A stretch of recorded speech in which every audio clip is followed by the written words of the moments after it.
श्री महाकाल। अभी कल भगवान महाकाल की सवारी पर कुछ मुसलमान युवकों द्वारा थूका गया।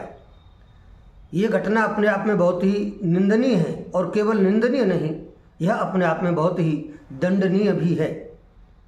मुझे घोर आश्चर्य होता है कि हम जब उज्जैन में भाईचारा बना करके रखना चाहते हैं, आज तक किसी हिंदू ने, जब आप इकट्ठे नमाज पढ़ते हैं तो किसी हिंदू ने जाकर के उस पर नहीं थूका। आपके उर्स के प्रोग्राम होते हैं, किसी भी हिंदू ने जाकर उन पर नहीं थूका और न तो आज तक पत्थर बरसाए।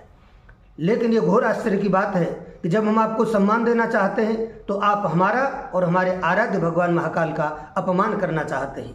ये कितनी गलत बात है कि आप भगवान महाकाल की सवारी पर थूक रहे हैं, जो भगवान उज्जैन के राजा हैं, हम उनको राजा मानते हैं। तो यह अपमान केवल भगवान के भक्तों का नहीं है, ये अपमान केवल हिंदुओं का नहीं है, ये अपमान है भगवान महाकाल का। और महाकाल का अपमान कोई भी हिंदू सहन नहीं कर सकता। इसलिए अगर गंगा जमुनी तहजीब की बात करते हैं, शांति की बात करते हैं, प्रेम और सौहार्द की बातें करते हैं, तो फिर आपको इतनी नीच हरकतें नहीं करनी चाहिए। आप कल्पना करें कि लाखों की संख्या में हिंदू भगवान महाकाल की सवारी में शामिल होते हैं और अगर उनका सब्र का बांध टूट जाता तो क्या होता? वो आप पर हमला कर देते हिंदू, तो आपका क्या होता? दूसरी बात, अगर सवारी में भगदड़ मच जाती तो आप कल्पना करें कि कल कितनी जानें जा सकती थी, कितने लोग मर सकते थे।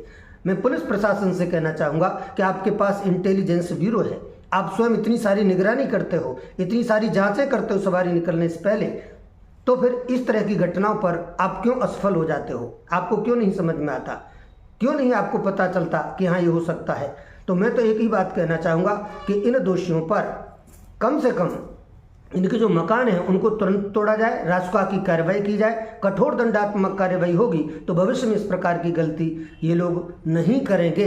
इसलिए कम से कम इस घटना को हमको बहुत ही गंभीरता से लेना चाहिए और ये जिहादी मानसिकता के लोग जो इस प्रकार के आचरण कर रहे हैं, कम से कम महाकाल परिक्षेत्र में और सवारी मार्ग पर इन लोगों के मकानों को चिन्हित करो, उनको अलग हटाओ। उस जगह पर इनके मकान नहीं चाहिए जिससे भविष्य में कभी बड़ी घटना न हो सके। दूसरे जिन जिन मुसलमानों के होटल चल रहे हैं और वो हिंदुओं के नाम से चल रहे हैं, सबकी जांच कराओ, सब पर होटलों पर उनके नाम लिखवाओ। और भूल करके भी ऐसा नहीं हो सकता कि क्षिप्रा में गाय के सिर कटे हुए मिले, होटलों में गौ भी परोसा जाए। ये भगवान महाकाल की धरती पर, इस नगरी में नहीं होना चाहिए। इसलिए शासन और प्रशासन को इस घटना को बहुत ही गंभीरता से लेना चाहिए। धन्यवाद।